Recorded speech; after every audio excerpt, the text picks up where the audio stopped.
Quindi lei è? La Befana domani sarò! Oggi però sono in altre vesti e do una mano ad allestirla. Domani mi travesto come da 10 anni a questa parte, 11° anno quest'anno. Cambierò completamente la voce, sarò la vecchia.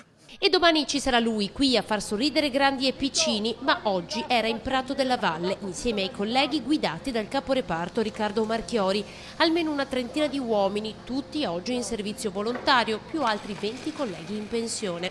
Loro, gli uomini impegnati quotidianamente a spegnere i roghi, dovranno non solo accendere la pira, ma anche allestirla. Bambù, legno, Cannetto e basta, tutto quanto materiale vegetale che non inquina. La pira di Padova non teme polemiche perché è completamente vegetale.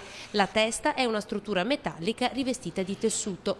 È il secondo anno che la costruiamo che costruiamo veramente la Befana. Avevano iniziato a farlo al comando per i bambini e così hanno adottato anche la veccia di Prato della Valle. Questo bimbo qua l'ho conosciuto nella sua scuola materna andando a fare scuola sicura da lui.